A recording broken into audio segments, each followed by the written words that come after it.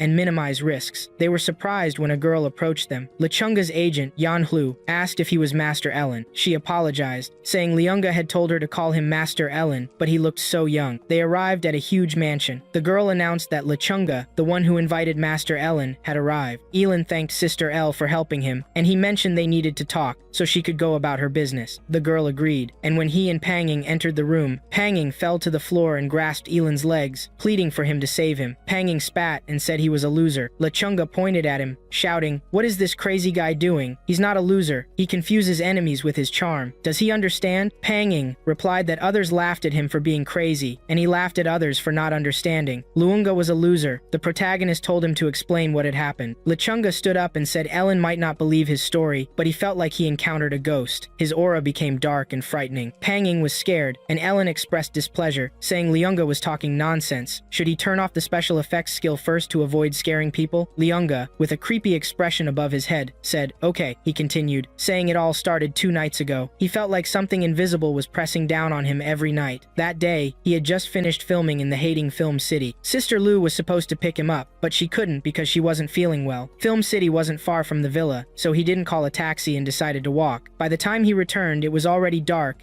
and the streets were deserted. It was dark and cold. The protagonist told him to cut to the chase. Lunga explained that at that moment, he felt like someone was watching him from behind. Because of that feeling, it was as if that presence drew closer and closer to him. Then Panging asked, "What did Lechanga do?" Lechanga looked back but saw no one. Panging, with his pants down, asked displeased, "Didn't Lechanga ask me to take off my pants?" Lechanga insisted that even though he hadn't seen anyone, he still felt that gaze. Ellen urged him to continue what happened next. Then he went home. Sister Lu lived on the first floor, and he lived on the second. After filming, he was very tired and immediately fell asleep as soon as he lay down on the bed. But at midnight, he woke up wanting to get out of bed, only to feel that he couldn't, as if someone was pressing the blanket down to keep him from moving. Penjing laughed, and Lechanga told him not to look at him like that. He understood everything, but he and Sister Lu were good people. Ellen thought about sleep paralysis, and asked if Lechanga at least saw that ghost. Lechanga said no, but Ellen had to believe him. This didn't only happen in the villa, but also in TV City, a hotel.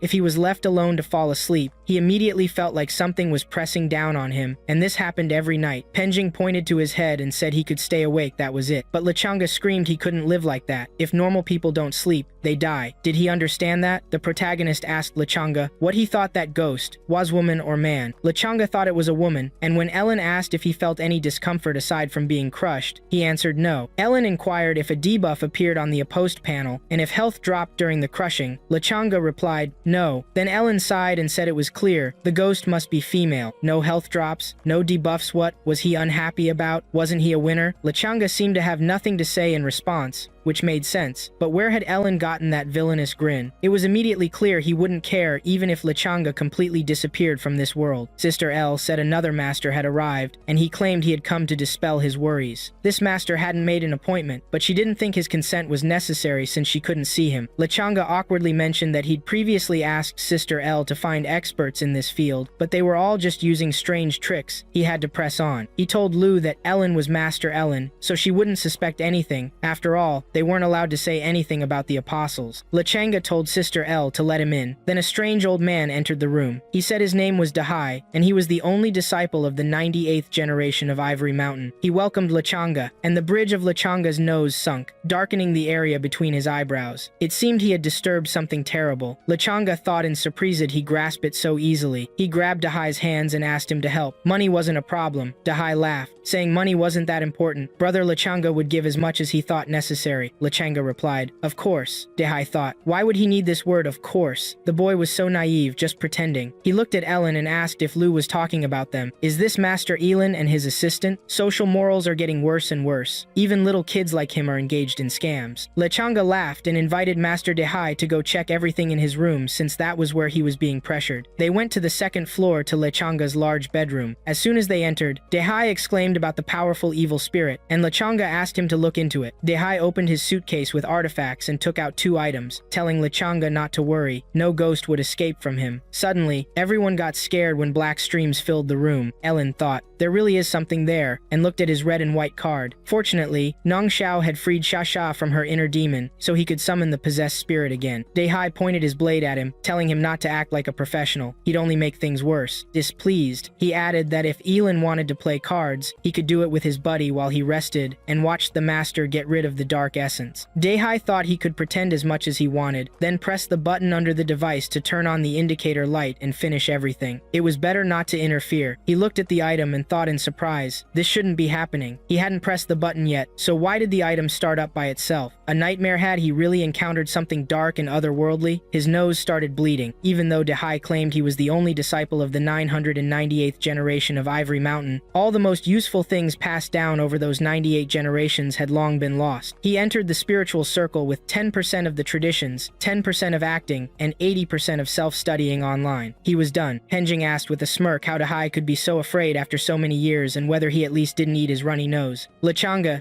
excited, exclaimed, "Lord, what a runny nose! Is Dehai okay?" Suddenly, Dehai's head fell back as if from a blow, and blood gushed out. Ellen pulled out his dagger and swung it, but Lechanga stopped him, saying he couldn't stab a person just because he found a ghost before him. The protagonist used the spiritual possession of the bloody Emily. The system reported the possession was successful, and they asked Apostle 1 to independently explore the possibilities of using the possessed weapon. The daggers, surrounded by two energies, almost touched Dehai's eye. The possessed weapon can go against its owner, and he is asked to befriend the spirit, but it seems the spirit can no longer fight back. The protagonist summoned the spirit, Shasha. A transparent cloud appeared from the dagger. Let Shasha look for a direction, and he would check whether Nong Xiao really got rid of her inner demon. Among the guys, the spirit Shasha with a bright aura appeared. Lechanga was surprised and scared, shouting that this was a ghost. What was Ellen doing? They hadn't dealt with his ghost, and he summoned a second one. Shasha stopped next to Ellen and asked what her master wanted. He replied she should share her vision with him, and he thought she seemed okay. She answered, "Yes, master." After that, it was as if they had connected, their eyes shining, sharing vision, spiritual vision. Then Ellen saw the surprised ghost girl flying above Lechanga's head. Then he said, "I see, this is a ghost without a master." Suddenly the girl roared, and blood and dark streams flowed from her eyes. Yi Lin felt this aura. He thought she was angry. Xiaxia laughed and said to her, "Master, it seemed she didn't like him watching her she was going to attack." The protagonist grinned creepily, and punching, said, "If so, then let this world be overwhelmed with suffering." Injasha looked at him in bewilderment, thinking deep in her heart that she no longer wanted to remember that moment when she was under his power on the mountain of ghost fog. The ghost girl felt strange, and her aura disappeared the path of disaster dizziness. Yi Lin told Penjing to close the door and hold the ghost. He jumped, sat on her, and grabbed her jaw. Penjing said, "Hey, the world is so beautiful, and she is so cruel. This isn't good. We can't do this. I'll use my love to re-educate her." He arched her back more, applying force, and they began to move. Panging said it was the spinning power of love, and they rolled around the floor of the entire room like a wheel. Shocked, Lechanga distorted his face and screamed, "Nightmare! Why did it start flying around my room? I'm crazy! What did I do to my bedroom?" He was the only one who couldn't see the spirit without a master. Also, if Ellen couldn't help, he shouldn't have summoned the ghosts. Weren't the two of them scared at all, even a little? Xia thought the ghosts were scared. The most terrible thing was that they were demons in a human body. She watched as Penjing sat on the girl with satisfaction, pinning her to the floor while she moaned. The protagonist said to Lechanga, who did not understand. He had to admit he had excellent intuition. This indeed was the girl's ghost, a spirit without a master. He put his hand on his shoulder. Lechanga didn't have to worry. He was temporarily safe. Penjing had already suppressed her. Liang asked if he meant to say that the crazy person also saw this spirit without a master. Ellen remembered how he had eaten the exclusive treasure book in the demon village. He asked if Lechanga had forgotten about it during the quest on Ghost Fog Mountain, where they got the usual demon-killing technique while he received the secret demon-killing teaching. Thanks to this, Penning could see spirits without a master, without making a contract with them. Lechanga wondered why they hadn't gotten the demon absorption technique. The protagonist explained that using the possessed spirit card, he cast a possession spell on a weapon capable of summoning a spirit. If an apostle has a possessed weapon, he can take it with him into the inner world. In his mind, an image of a huge shining sword piercing the apostle, spilling blood, appeared. The power of the tower in the inner world is unlimited, but in the real world, there are many restrictions. When the apostle dies in the real world, his possessed weapon will not only disappear but also separate from the spirit. This is why that spirit is without a master, Lechunga asked. Wait, then why is she chasing him? Ellen shrugged and said, maybe it's because of your high charisma stat. Lechunga fell to the floor again, grabbing his leg, crying that Ellen must save him. It's all because of his terrible beauty, and he had to talk to her to get her to leave him alone. alone. The protagonist said he couldn't do that because of the language barrier. Each inner world trial uses one language, and the apostle has a registered status assigned by the tower. So, no matter what language is spoken there, it will automatically be translated into a more native one, making the language barrier disappear. He looked at Pinji, who was sitting on the dissatisfied girl. The spirit without a master came to the real world because of the apostle's previous master. She had become a wild loner spirit, losing her identity as a registered spirit. Lechanga whispered, if he could see her, could he kill her? At that moment, the girl screamed loudly, and a dark aura became oppressive, filling the room. The protagonist asked, what if by pure chance he couldn't kill her? Lechunga looked at him carefully. Ellen crossed his arms and asked how he wanted to be hanging or disemboweling. He narrowed his eyes at the ghost of the girl that Pinji was sitting on. The protagonist thought she, like Nangshu and Xiaze, was a spirit of the inner world and an incredibly rare creature. Even if the spirit couldn't speak, she could at least fight for him. Due to the lack of combat skills, he put his hand on Lechunga's shoulder, telling him to call an ambulance to take Master JN to the hospital. Lechunga asked in surprise if he didn't die. Yi Lin said to prepare a list of everyone he had contacted recently. Later, he walked toward the exit, and Lechunga took out his phone, saying he would ask Sister L to deal with this. But what should he do next? The protagonist replied, sleep. Lechunga screamed in fear. Wait, what do you mean? He can't fall asleep. What if the ghost girl decides to kill him while he sleeps? Ellen waved his hand and replied, then he'll rest in peace. Lechunga made a face, feeling puzzled horror mastery. Why did it feel like he didn't care at all whether he died or not? The next day, Lechunga was sitting at the table with a glass of milk and a sandwich in front of him. Male Leah came down and asked why he was up so early. Lechunga turned around and asked sadly if he couldn't tell that he hadn't slept all night. Ellen leaned on the table and said, by the way, Sister Lu handed him a list of names.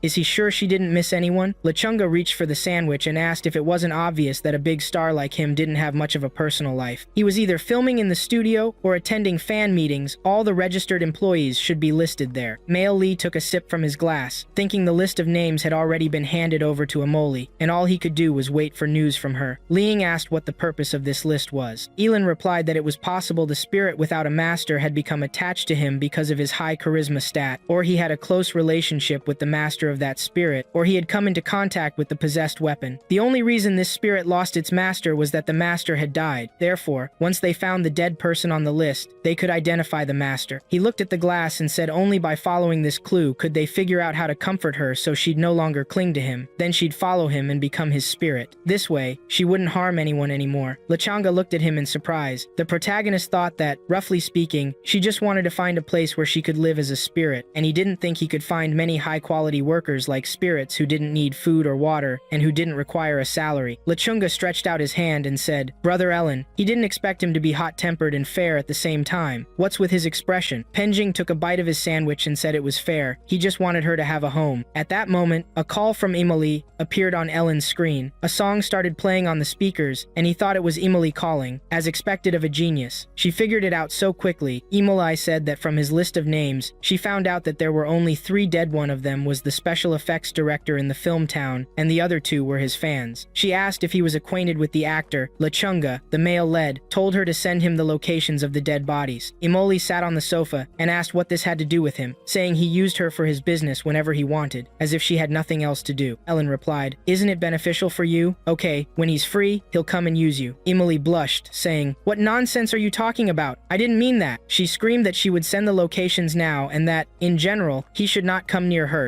was very busy and he should leave her alone. Male Lee pushed the phone aside and grinned. Did you hang up? Cute as always. He stood up, looked at Lung, and said they needed to find out who the master of the spirit without a master was. Liang raised his hand and asked, I have a question. How will they know who her master is? Ellen replied, well, she should react somehow when she meets her former master. Lianga was taken aback. What if she goes crazy? He asked, fear creeping into his voice. He noted the ghost girl was following him and felt a wave of panic. It was a dangerous situation. Meanwhile, in the first hospital's morgue, Lechunga held his nose, staring at the body. Is it him? He asked. The protagonist just shook his head in response. Later, at the 6th hospital, Lianga pulled back the sheet covering the corpse and asked, and now? Yi Lin crossed his arms and replied, no reaction. After some time at the Joint Inspection Department in the Eastern region, Lechunga gazed at the building, musing, there's only this place left. But this is the Joint Inspection Department. How do we get in? The protagonist thought that he had already sent Xiaxia inside to scout the situation. No regular R person, only apostles can see spirits. And to see a spirit without a master, an apostle has to make a contract with it to gain spiritual vision. Suddenly, Yi Lin's eyes widened as she looked at the building. What's wrong? Lianga asked. The protagonist wondered if it was empty since there wasn't anyone even in the surveillance room. He stepped forward and said they should go. Penjingi followed him, but Lechunga exclaimed, "Wait, they can't be serious, can they? How can they just break into the Joint Inspection Department?" Not long later, they entered the building. Leunga nervously asked Ellen, "Will they really be okay?" The protagonist reassured him, "Calm down. Ordinary people can't see spirits. Shiasha shared her vision with me, and she didn't see anyone when she went in. Although there's one loophole." Lechunga blinked in surprise. "A loophole?" Yi Lin queried if he'd heard of a series of murders from the previous evening. Lechunga whispered, fearful, "Didn't he say there was no one here?" The protagonist pointed to the men's restroom. "This is the loophole. I wouldn't ask a little spirit girl to check out the men's restroom." At that moment, a voice emerged from behind the restroom door. "The higher-ups regard this matter seriously. Not just in our district, but others have sent people out. According to the forensic expert, it's possible the killer is the same person." A second voice chimed in, horrified. "How long has it been since the last incident in our city? That's why the higher-ups are worried. They sent everyone out to search, leaving just us on duty." Elm scrunched his brows. "Serial murders?" A heavy sigh came from behind the toilet door, as someone muttered it was time for them to return to their security post, or they might be caught hiding and smoking in the toilet. If they went back, they'd get scolded by their superiors again for their foolishness. Where did they find the guts to sneak into the inspection department? Eventually, at the inspection department branch, the guys gripped the door handle. Lung asked, "Is everything all right now?" Ellen crossed his arms and glanced at the girl's corpse, unsure. "Maybe try calling out the name of the dead girl? It might stimulate her spirit." Leunga shouted the girl's name. Yi Lin frowned, saying there wasn't an answer. "Get louder," he urged. Lechunga yelled the name again. The protagonist commanded him to shout even louder. "Don't be afraid. The corpse freezer is tightly shut. The sound won't reach outside." Just as Leunga was about to shout the name again, Yi Lin placed a hand on his shoulder and told him to wait. He admitted he'd forgotten there was a language barrier. She wouldn't understand them. Lechunga looked at him, bewildered. Seriously? He obviously did it on purpose. The protagonist pulled out a knife, and Leunga screamed in horror. "He doesn't even spare corpses!" He brought the knife close to the corpse's eye, when suddenly, the ghost of a girl leapt out, grabbing Lechunga by the shoulders as he screamed in terror. "Ellen! The ghost is right behind me!" They guessed right this time, but it seemed he'd be the sacrifice. A scream echoed, "Let this world be overwhelmed with suffering." The ghost looked forward, surprised. The protagonist's expression shifted. He activated the third path of Star's catastrophe random effect. Fear. The ghost screamed, and the words, "Let this world be overwhelmed with suffering," filled her consciousness. The system window reported a random effect. Confusion. "Let this world be overwhelmed by suffering." The ghost collapsed to the floor, foam spilling from her mouth. Ellen said, "We can start." Shisha crossed her arms, saying, "Enough, master. Let's be more humane." She approached the ghost, who was wailing loudly. "Don't be afraid, don't be afraid. I understand what you're feeling," she assured. The protagonist folded his arms. "Okay, can she stop crying? I just wanted to ensure safety. If I hadn't taken care of her, Lechunga might have died." He pondered if ghosts were really this fragile. "There aren't any more problems, right?" He initiated Plan B, having no other options. Lechunga noted Elin's sad expression, and questioned horror-stricken, "Why's he so disappointed? Does he actually want her to finish him off?" He wondered about the soft, whining sound that resembled crying. Was he imagining it? The protagonist remarked, "Seems this is the former mistress of the spirit without a master." But Panging clenched his fist and vowed, "Whining? That's her resentment. I'll beat the offender." Elin closely inspected the girl's corpse. Her former mistress is dead. No wonder. After all, apostles are just people, and they can die from accidents. But if the deceased is one of the defendants in the serial murder case, someone's hunting the apostles, or should I say the system. Window flashed, reporting, "Force mission, Death Tower area, Dragon Country, location, Hating City, task limit for second-rank apostles, difficulty unknown. Real-life mission, kill the apostle Zhang Huan. Time limit, 72 hours. The penalty for failing the mission, subtract 10, 0 death points. If not enough points, death." The reward for completing the mission was unknown, and depended on the contribution towards fulfillment. The players exchanged confused glances. Elin frowned, contemplating, not in the inner world, but in reality, why was a forced mission assigned in the real world? The protagonist declared they'd clean up the camera footage and then get out. He pondered the complete destruction of Apostle Zhang Huan. What did complete mean? He remembered he'd sent a message to Emily to dig up information on her, so now it was just a matter of waiting for news. Ellen spoke. But it seems strange that the power of the tower affected reality only to a limited extent. There must have been some rules governing this,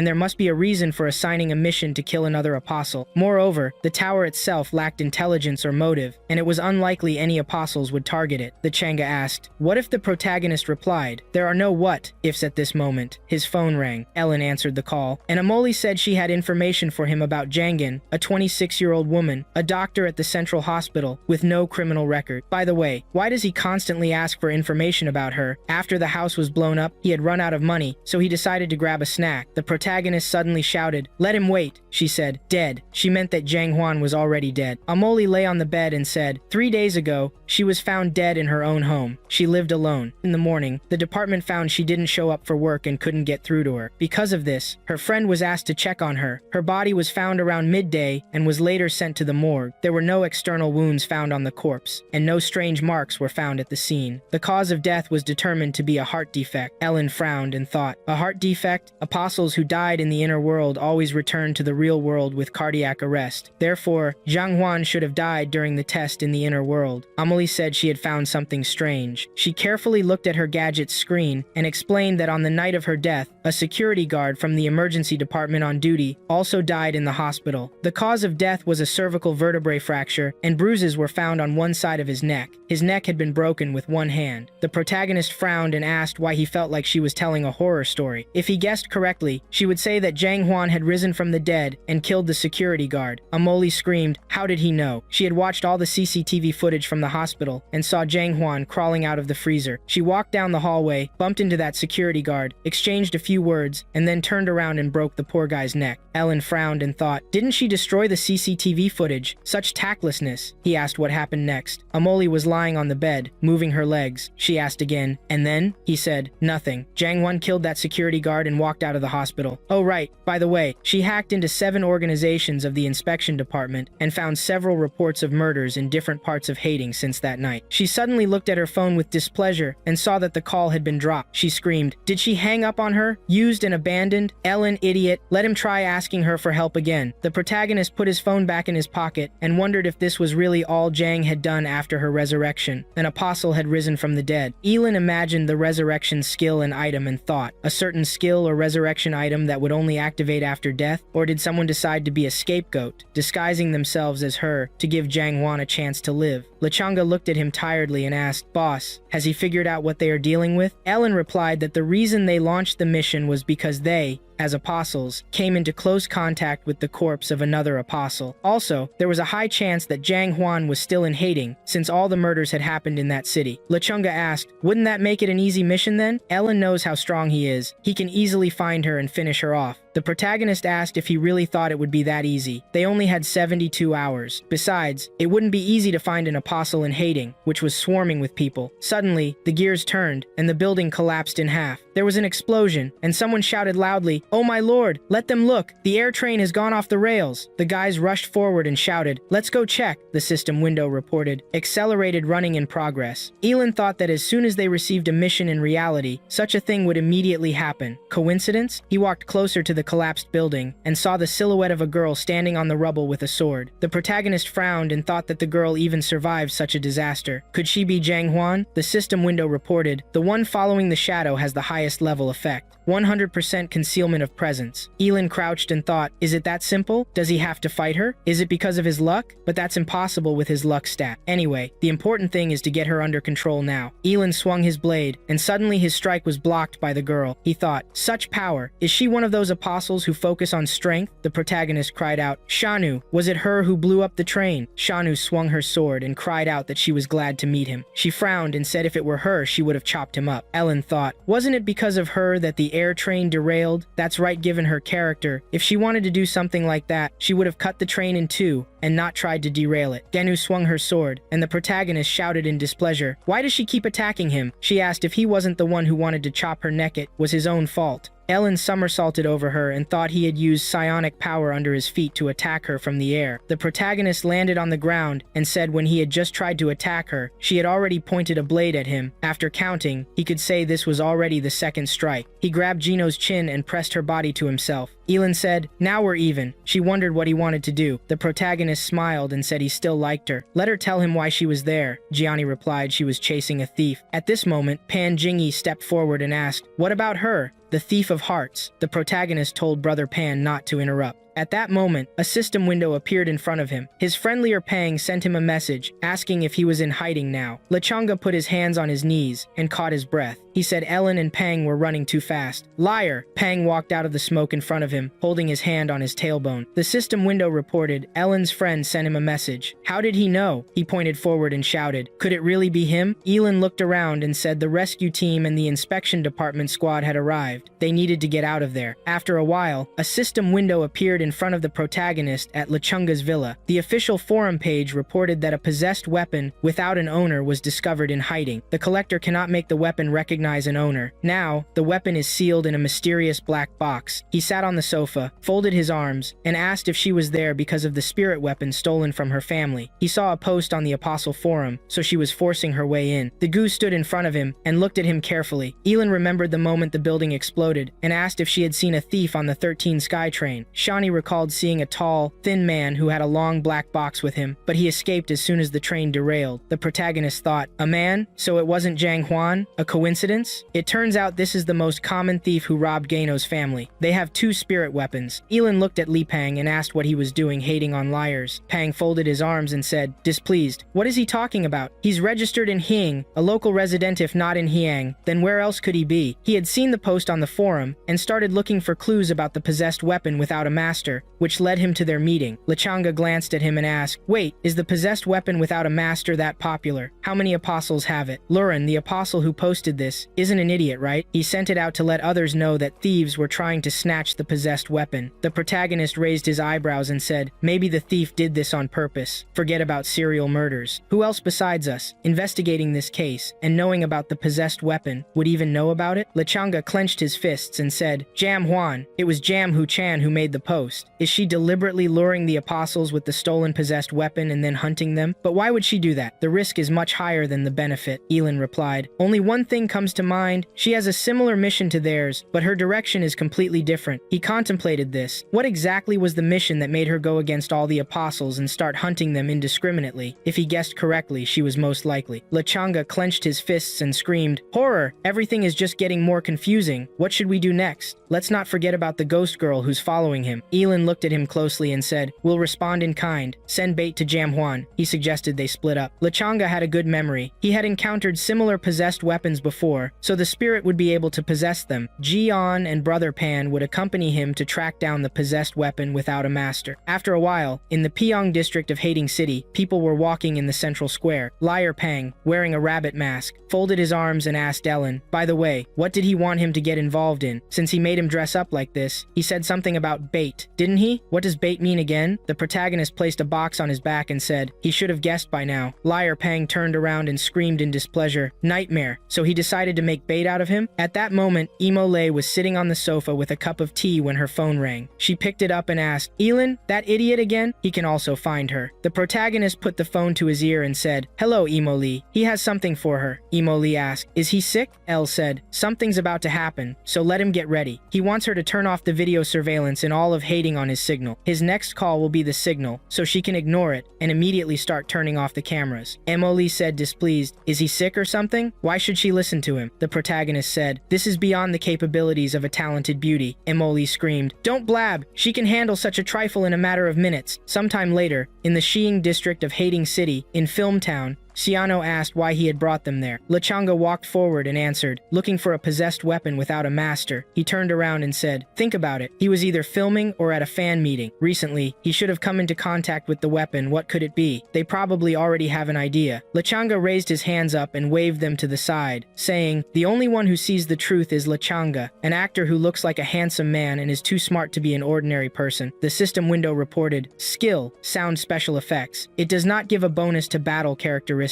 Lechanga pointed forward and said, there's only one truth, and that is it. She said, weapons can only be props for filming. Lechanga froze in surprise, then sadly closed his eyes and remembered the lines from the song. The snow is spinning, being under the northern lace the world is boundless. He thought about it in horror. He wanted to show off, but what's the point of life if you don't allow it? At that moment, the director came around the corner and said, Lechanga, Miss Lu said he was feeling unwell. Is he feeling better? Lechanga interrupted. Director, he's just in time. He came for that. At this time, a ghost girl appeared behind him, and Lechanga froze in surprise, thinking, horror, why did the back of his neck become so cold? Did a ghost girl decide to pee on his head? The director held out a box and said, by the way, one of his fans sent him a gift, saying it was an important thing, and asked him to give it to him. Lechanga asked in surprise, such a coincidence? Do fans really follow his every move? He took the box, puzzled, and started shaking it. He grabbed the box and ran forward, asking, a ball? He kicked the box and ordered it to go back. Lechanga ran after him, screaming, what is he doing? A psycho. He's definitely a psycho. It's a square box. What kind of ball? It's a gift from a fan. If anyone sees what he's doing, he'll lose fans. The box glowed with bright rays and panging. He turned around, pointed his thumb at himself, and said, done blue. There was an explosion in the sky. After a while, when the sunset sky had risen in the Pyong district of Hating City in the central square, Liar Pang asked Ellen, is he sure this is okay? He doesn't think it will work. He's been standing there all day. Maybe screw it, Liar Pang thought. It's good, nothing happened. He didn't want to be bait, but Ellen was a wolf, and he couldn't disobey him. The protagonist carefully looked ahead and said, coming. Liar Pang looked at him, puzzled, and asked, coming where? Why, boss? He's scared. Yi Lin said not to turn around. Behind him,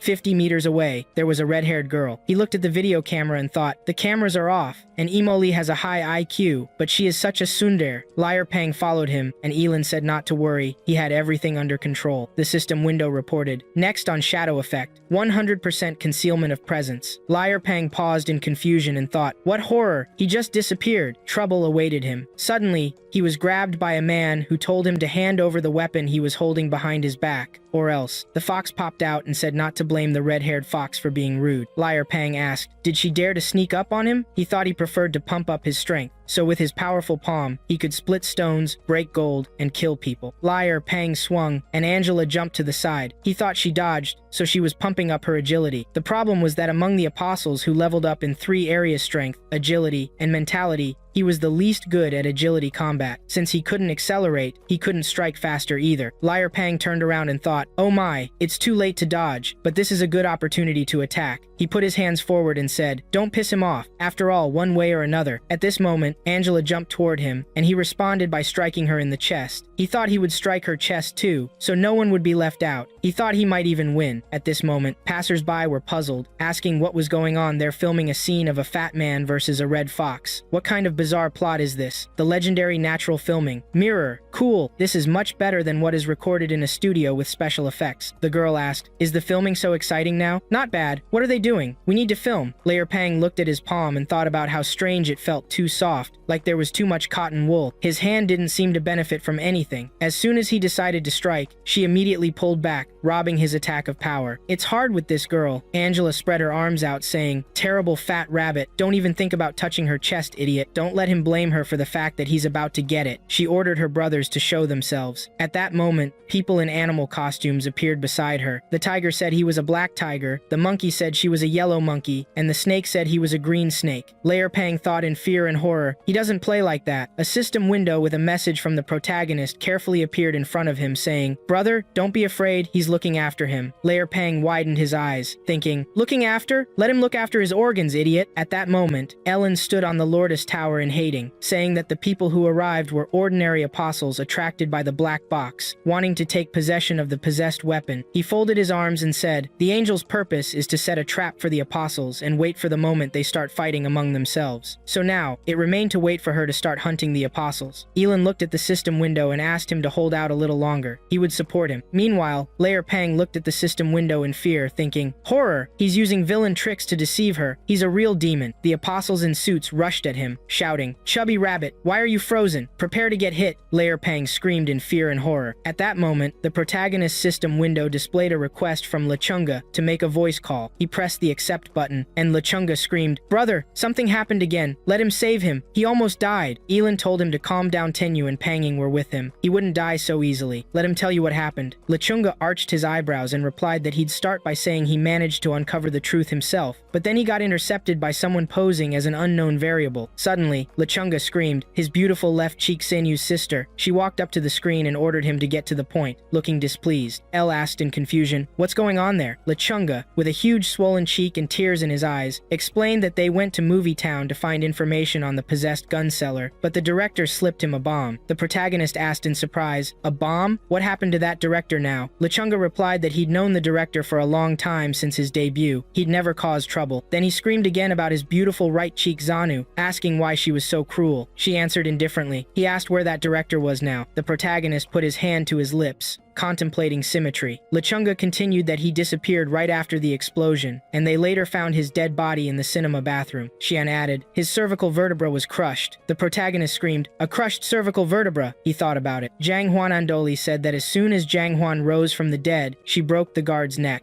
At this moment, the beaten Layer Pang thought, "Ellen, you idiot! He was surrounded by 4 terrifying apostles. When would he come to save him?" The people in suits surrounded him, striking him from all sides, and his face already looked like the aftermath of a million bees. Layer Pang thought, "They agreed he would help, he can't take it anymore." Angela waved her hand, saying nothing would happen to him as long as he handed over the weapon to her. If he continued to be impudent, he'd get into trouble. She'd beat him up so much his own mother wouldn't recognize him after he took it off. Suddenly, the ground shook, and Angela thought in confusion, "An earthquake?" At that moment, Sushu appeared in a rabbit mask and kicked her, throwing her back. Layer Pang's eyes widened in surprise, thinking, "Is this a physique?" He cried out, "Su's brother?" Su Xiao kicked him in the stomach, asking in embarrassment, "Idiot, she's a girl. Why did he call her that again?" The people in animal costumes froze in confusion. The tiger said there were many of them there, and they only knew each other's code names, having no idea about their true identities. "Is she an enemy or a friend?" The snake replied, "Of course an enemy. She attacked the red fox." The monkey added, "But that chubby rabbit too." Su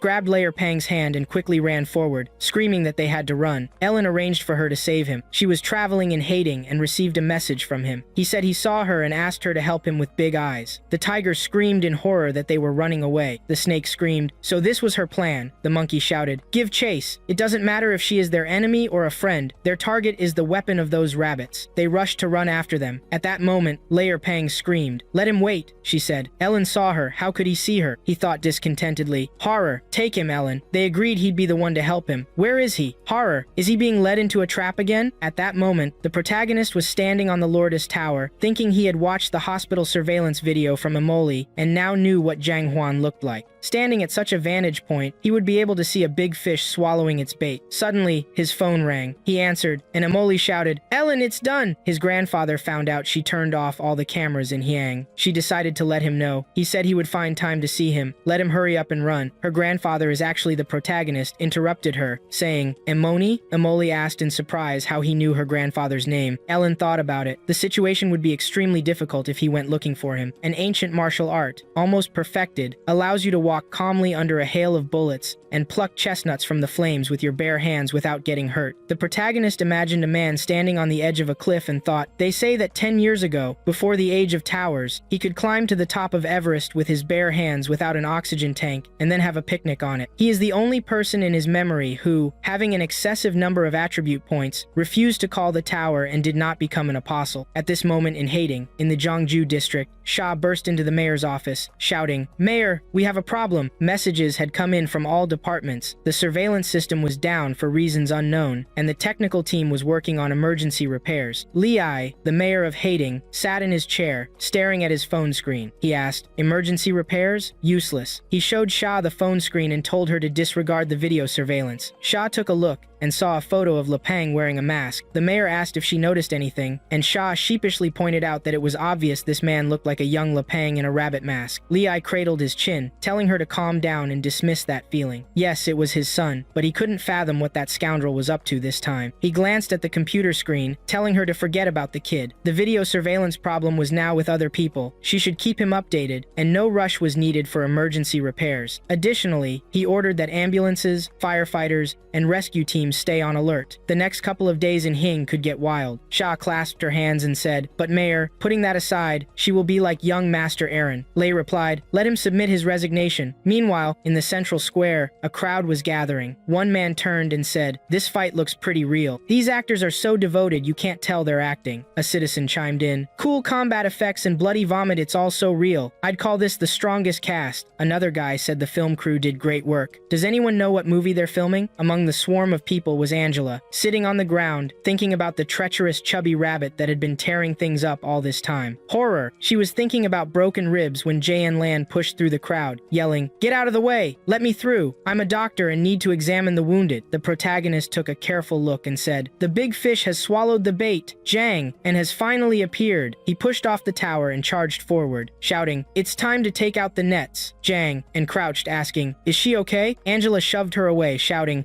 "Let me go! I'm not in the mood to fight ordinary people." The Black Tiger and the others had already charged after that group. If they got the possessed weapon first, she'd suffer for nothing. At that moment, blood spurted from her mouth, and she collapsed. Angela thought, "Horror! The ribs pierced my lungs so painful." She grabbed the first aid kit, thinking, "Right, a first aid kit. Shouldn't this have painkillers and hemostatic drugs?" Opening the first aid kit, a bright light illuminated it. Angela thought, "This is it, I'm done." Jang Hwan looked up excitedly and said, "The mantis grabs the cicada, and behind it is a unaware sparrow aimed at the tree." "What floor is he on already?" she thought in explosion. "This is art. My body's covered in goosebumps. Butterflies are in my stomach." An explosion occurred, and Eln was taken aback. Did I turn his strategy against him? He used his abilities, and the light from his eyes formed a protective barrier against the fire. Jang Hwan likes explosions. He'll remember the ambulances, and police will be here soon. At 4:13:37, ambulances and police arrived at the scene. Angela lay on the ground, thinking, "This is horror. Although I avoided the explosion, the injuries are too serious. I can't move. What kind of nightmare is this?" She looked toward the smoke and thought someone was coming. Ellen suddenly appeared before her, grinning. "You're still alive. People from the organization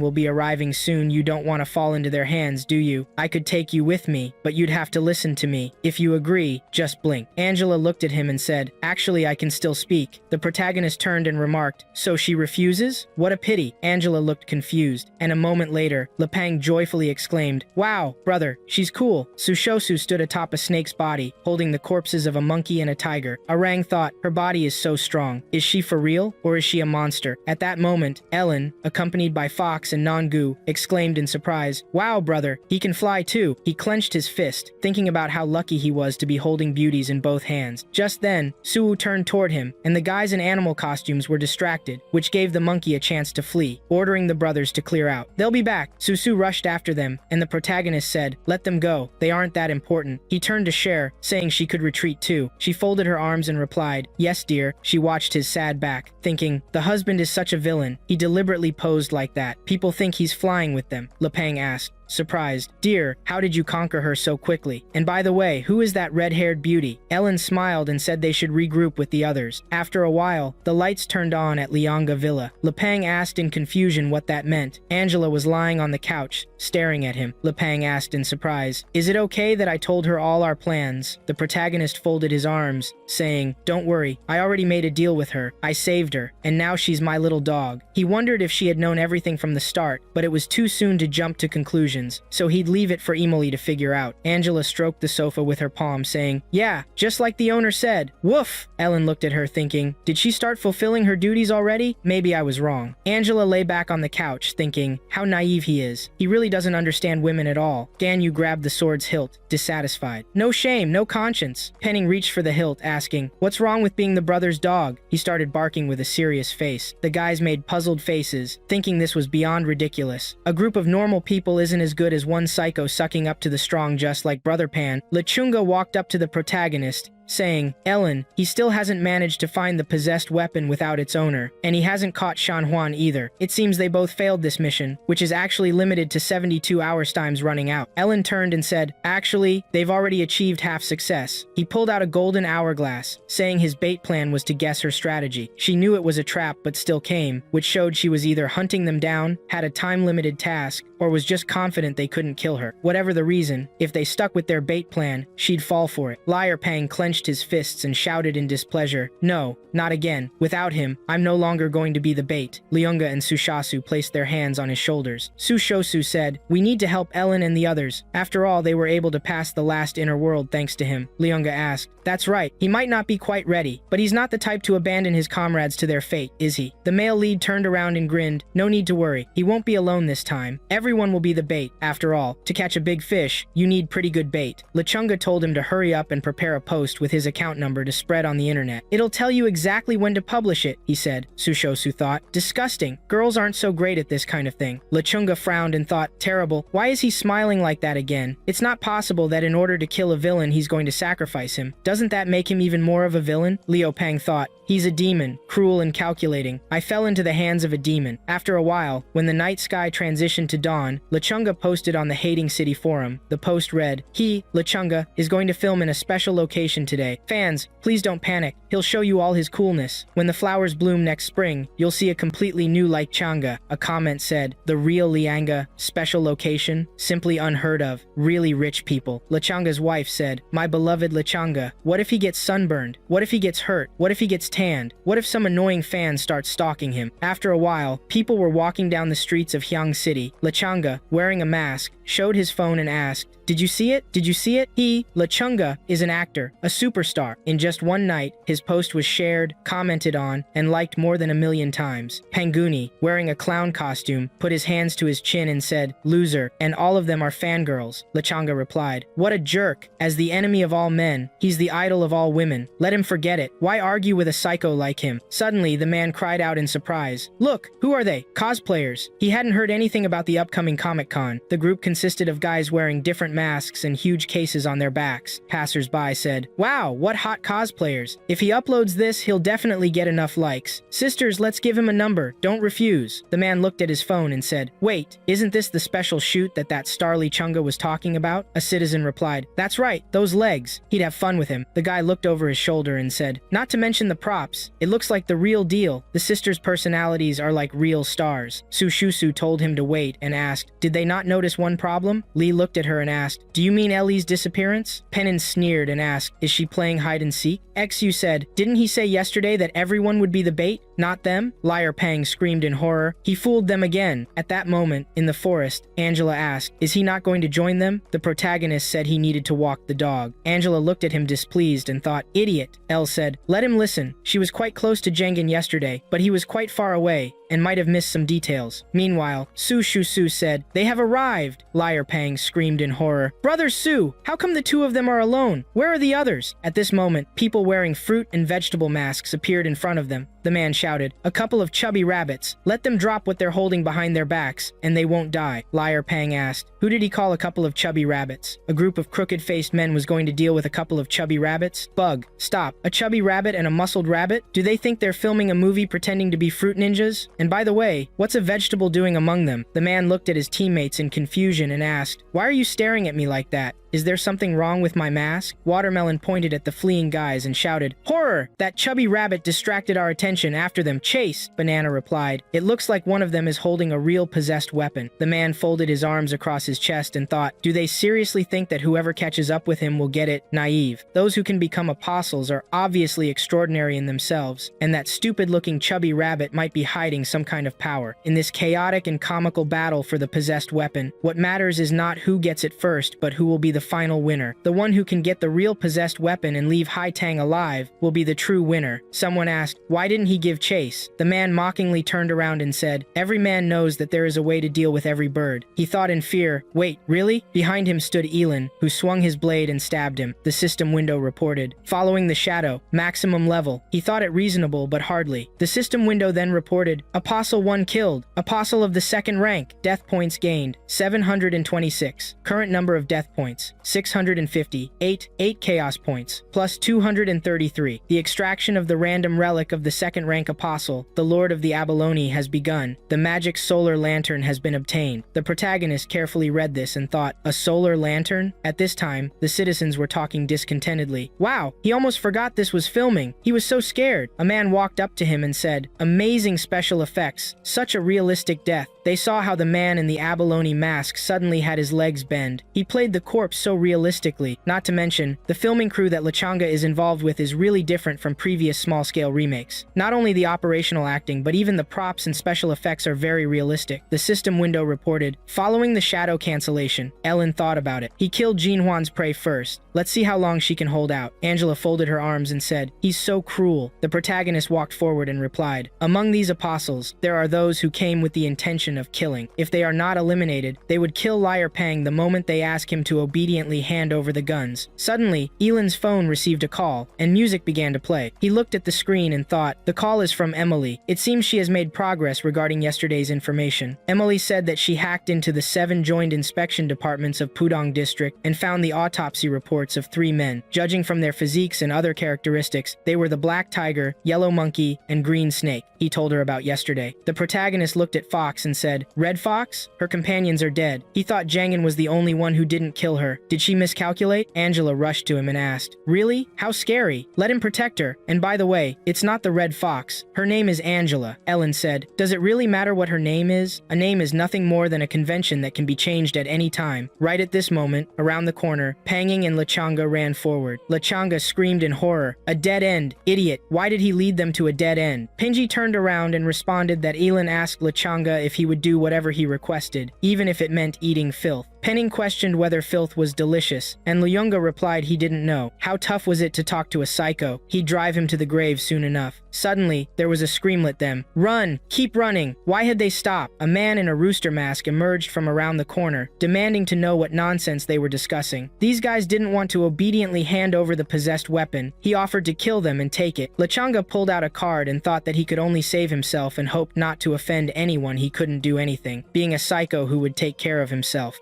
Jingi frowned and looked at him disapprovingly. The card was a puppet, and the system window reported that its rank was rare, capable of creating a duplicate of the card owner that would disappear after a fatal blow. Leonga closed his eyes and sighed, muttering how naive his brother Pan was, thinking it would be so easy to take someone at their word. Suddenly, Pang Jingi snatched the card, and Lechanga shouted for him to catch it as he swung and threw the card aside. Leonga, in fear, asked what he had done. The people in animal masks looked confused. The protagonist grabbed the card and praised brother Pan for a great job. The system window reported, following the shadow, cancel. The man in the bear mask questioned who else he was, and the beaver asked if he was also an apostle after the possessed weapon. Yi Lin swung his blade, shouting for brother Pan to attack, and loud screams started echoing everywhere. Eventually, the bodies of the crowd lay on the ground. The protagonist handed the card to Penjing, saying brother Pan should pass it to Jianu and send a message. At the same time, Angela was watching from around the corner, arms crossed over her chest. Ellen saw her and said to forget I'd send her a message through the apostle chat. He turned to Lechanga, asking why he didn't join the fight. Lechanga, displeased, mentioned that he hadn't even been allowed to start. He pointed at Angela, shouting why she hadn't fought. Was he holding double standards? Meanwhile, Lechanga grinned, thinking that Ellen must think he was an idiot. He killed those apostles to take loot from Shang H. Chan and to force her to show up. The protagonist turned and looked at Angela, pondering if she was actually holding back. She stood with her arms behind her back, gazing lovingly at him. Lechanga thought that once Jiang Huan appeared, he'd instantly become her target of hatred if he followed him, and began taking out the other apostles. Let him excuse himself. He was still on the second floor. Yi Lin looked at him closely, asking if he had accumulated